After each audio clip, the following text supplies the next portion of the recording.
et remplis peut-être de haine, certains, et ont besoin d'amour.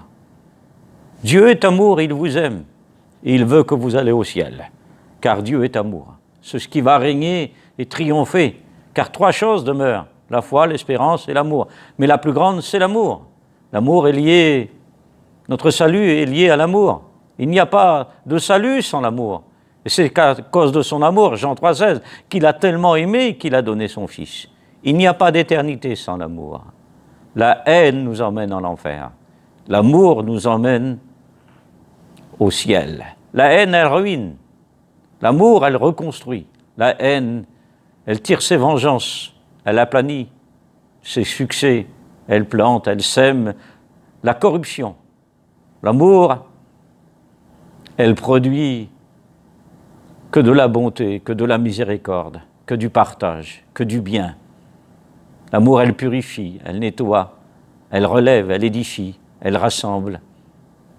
Elle soigne les blessures de son prochain. Elle nous rapproche des uns et des autres.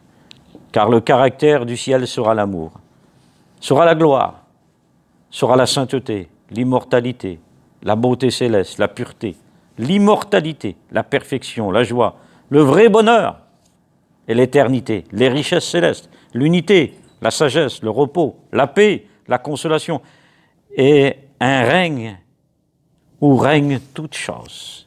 Ainsi, le royaume des cieux, le ciel, ce sera bien sûr des nouveaux cieux, un temple glorieux, Apocalypse 21. Ce sera aussi un sabbatique éternel. Ce sera une demeure à toujours. Nous ne pouvons pas comprendre, même si on se rapproche de tous les textes, nous sommes encore loin de la compréhension du mystère. Il nous a été donné de nous faire connaître, a dit Jésus dans Matthieu, le mystère du royaume. Et nous sommes devant un mystère qui nous a été révélé. Et nous sommes encore loin. Mais celui qui est né de nouveau entre dans le royaume des cieux. Nous ne sommes pas à la loupe pour comprendre tous les défauts. L'Écriture, elle est parfaite. Christ est parfait. Le Saint-Esprit est glorieux. Et il nous fait comprendre. C'est une demeure tantôt, et c'est un temple, et il n'y a plus de temple, et c'est le Seigneur. Et c'est plus le Seigneur, c'est le royaume des cieux. Mais le Seigneur est toujours là, il règne, car il n'y a pas de ciel sans le Seigneur. C'est impossible, il est le chemin, Jean 14, verset 6. C'est un lieu merveilleux que nulle part dans le monde, aucune île, aucun paradis terrestre, aucun parc, aucun restaurant, aucun stade, aucun lieu, aucun confort, aucun diamant, la plus belle voiture au monde, le plus beau artiste du monde, le plus beau chanteur, la plus belle orchestre, le meilleur caviar du monde, ne peut être comparé à ce lieu.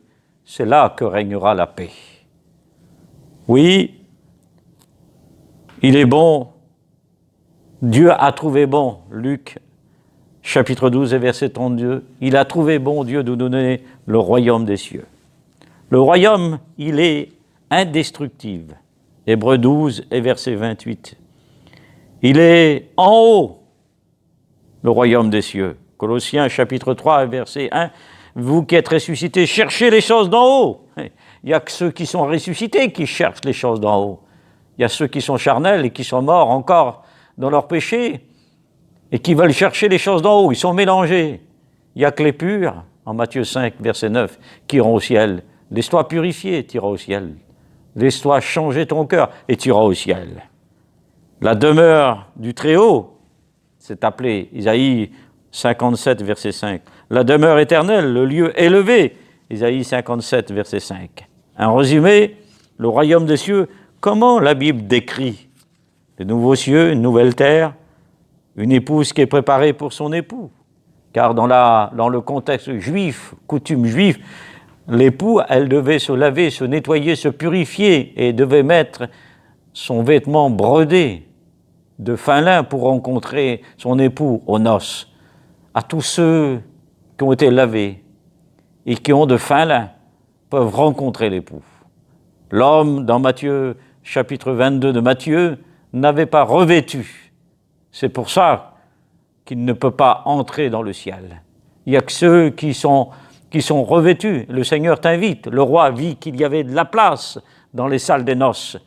Et il dit à ses serviteurs de contraindre, d'aller chercher ceux qui sont derrière les haies, ceux qui sont estropiés, aveugles, malades, boiteux, de les rentrer. Voilà notre rôle en tant que serviteurs et chrétiens, notre témoignage, d'aller chercher ceux qui sont derrière nous, ceux qui sont derrière les haies, ceux qui sont chez nous, dans nos foyers, nos enfants, de les rentrer parce que le Seigneur revient bientôt dans la salle des noces. C'est appelé le paradis parfait, le paradis de Dieu, 2 Corinthiens chapitre 12 et verset 2. C'est appelé le tabernacle éternel, Apocalypse 21, verset 2. C'est appelé la maison du Père, Jean 14. Bientôt, nous allons entrer à la maison.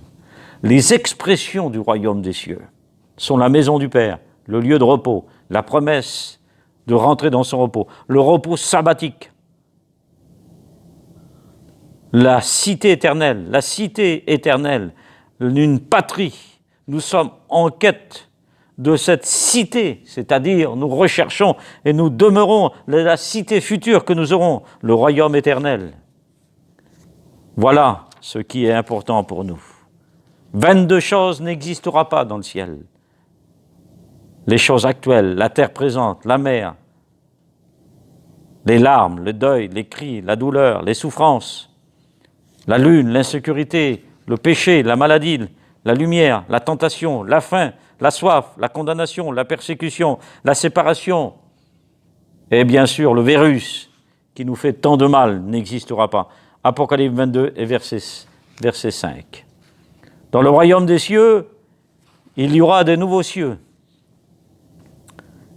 une nouvelle ville, un temple parfait, un paradis glorifié. Nous aurons un corps nouveau, un nom nouveau, un cantique nouveau. Autour de nous, une nouvelle ville pure. Au-dessus de nous, nous aurons bien sûr un royaume des cieux tout neuf, tout nouveau. Et il y aura des nouvelles choses devant nous. Devant nous, une réalité à la dimension de Dieu, à la révélation de l'Apocalypse, de la dimension de Dieu. Christ n'est pas seulement celui qui ouvre le livre de la révélation de l'histoire de l'humanité, mais celui qui nous ouvre la porte de l'éternité et nous ouvre le ciel, car il est avant toute chose, il est après toute chose, il demeure au-dessus de toute chose, il est au-dessus de toute chose, et tout subsiste par lui. Apocalypse chapitre 1 et verset bien sûr, et versets 17 à 18. Il a la clé de la mort et du séjour des morts. Que ferons-nous dans la gloire? Nous l'adorons, nous le louerons, nous le remercierons, nous chanterons à sa gloire, nous le glorifierons, nous lui parlerons, nous le contemplerons, nous se prosternerons devant lui, nous se reposerons en lui. C'est dans le ciel que nous serons pour l'éternité. C'est dans le ciel que nous serons au milieu de tout éclat de gloire. C'est dans